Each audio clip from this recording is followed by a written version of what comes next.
भरम ड्रामे की अगली किस्त में आप देखेंगे कि रमशा जिस तरह अपने माँ के तकिए के नीचे से अपने दादाजी की डायरी निकालकर चोरी करके लेकर गई, ये सो चोरी इसी के गले पड़ जाएगी बहुत जल्द। क्योंकि फ़िलहाल तो इस डायरी को जलाने की बजाय वो पढ़ने में मसरूफ़ है। अभी इस डायरी के बहुत सारे सफ़े पड़े हैं पढ़ने वाले। वो सिर्फ पढ़ना चाहती है ये सब ताकि मेहरुन्निसा फूफो और तैमूर पाशा की मोहब्बत के बारे में अच्छे से जान सके। कल को ये बातें इसके लिए फ़ायदेमंद साबित हो सकती हैं, लेकिन इसकी ये हरकत इसके गले का फंदा बनने वाली है। क्योंकि बहुत जल्द ये डायरी तैमूर पाशा या अर्जुमंद बेगम के हाथ लगने वाली है। हो सकता है कमरे की सफाई करते हुए मुलाजमा ये डायरी अर्जुमंद बेगम को जाकर पकड़ा दे और डायरी पढ़ने के बाद अर्जुमंद बेगम हैरान होकर पाशा को सच बता दें ताकि रमशा को इस घर से निकाला जा सके। फिलहाल तो राबिया बेगम को पता चल चुका है ये डायरी रमशा चोरी करके ले गई है। इसलिए अगले दिन वो रमशा को फ़ोन करके घर बुलाती है और रमशा भी जानती थी कि ये बुलावा किस लिए आया है। वो डायरी के बगैर घर जाती है ताकि अपनी माँ को बता सके कि मैं जानती हूँ ये डायरी सबसे बड़ा सबूत है। अब इसे पढ़ने के बाद मैं ज़ाया कर दूँगी, जला दूँगी ताकि सज्जल का कोई सबूत बाकी ना रहे। जब माँ खुद ही अपनी सगी औलाद की दुश्मन हो ना, तो अपनी खुशियों को हिफाजत खुद करनी पड़ती है। इसकी बात सुनकर राबिया बेगम कहती हैं कि बेटा, झूठी खुशियाँ ज़्यादा देर रास नहीं आती। तुम डायरी के साथ कुछ भी कर लो, लेकिन सच तो ये है कि इस डायरी की मोहताज नहीं हूँ मैं।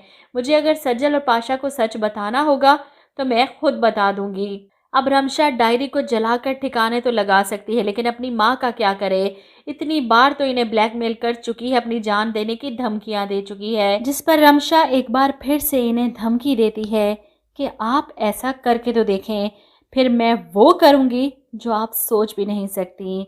वो एक बार फिर से अपनी माँ को धमका रही है और ऐसे में 70 से ज़्यादा एक साथ गुजर चुकी हैं इस ड्रामे की और अब तो सच सामने आ जाना चाहिए।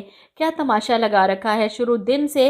और जिस तरह तैमूर पाशा सलार को मनाने आते हैं, लेकिन सलार की नाराज़गी तो ख़त्म नहीं होती। वो अपने अंकल से शदीद खफा है, लेकिन फिर सोए हुए डर भी जाता है, चीख कर उठकर बैठ जाता है। सज्जल पूछती है, सलार क्या हुआ है आपको? तो वो घबरा कर कहता है कि बस अंकल को कुछ ना हो। इसने तैमूर पाशा के मुतल्लिक बड़ा बेहाना ख्वाब देखा है और मुझे तो लग रहा है ये ख्वाब सच हो जाएगा। तभी इस ड्रामे का एंड सामने आएगा जब तैमूर पाशा सलार के इस रूड बिहेवियर पर काफ़ी दिल बर्दाश्ता थे। इसके बारे में सोचते हैं कि ज़िंदगी बहुत कम है मोहब्बत और रिश्ता निभाने में, इसलिए अनजाने में मैंने तुम्हारा दिल दुखाया है। इसे वॉइस मैसेज भेजते हैं कि हो सके तो अपने चाचू को माफ़ करके घर लौट आओ। वो सलार को वापस इस घर में लाना चाहते हैं, लेकिन सलार ऐसे तो नहीं मानने वाला। अब जब तैमूर पाशा को कोई दिल का दौरा पड़ेगा तभी सलार की नाराज़गी भी ख़त्म होगी और अर्जुमंद बेगम भी तभी अपनी हरकतों से बाज आएंगी। क्योंकि अगर पाशा ना रहा तो वो क्या करेंगी सारी जायदाद का, अकेली रह जाएंगी इस घर में। और एक सीन में जिस तरह अर्जुमंद बेगम हॉस्पिटल में बैठी परेशान नज़र आती हैं, मुझे तो लग रहा है कि ये बात सच हो जाएगी कि पाशा हॉस्पिटल पहुंच जाएंगे। इधर राबिया बेगम भी पाशा की बीमारी के बाद और इनकी हालत देखते हुए इस गिल्ट के साथ बाकी ज़िंदगी नहीं गुजार सकती कि काश पाशा की ज़िंदगी में इन्हें इनकी बेटी का सच बता सकती। अभी भी वक्त है, अगर पाशा ना बचे, इन्हें कुछ हो गया तो वो कैसे अपनी बाकी की ज़िंदगी खुद से नज़रें मिला पाएंगी।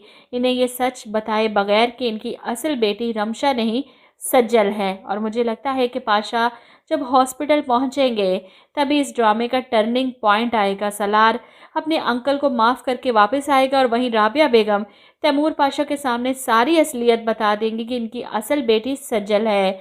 बस इंतज़ार है इस सच के सामने आने का जो अब इन्हें सामने ले आना चाहिए, क्योंकि बहुत हो गई, अब ड्रामे को ख़त्म करें।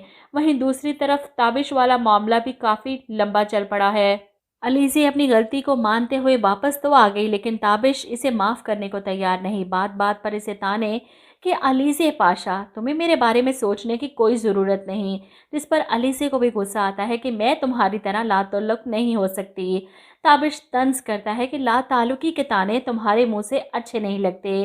फ़िलहाल इसे इस मामले को ख़त्म कर देना चाहिए था। वो अपनी गलती को मानते हुए वापस आ तो गई थी।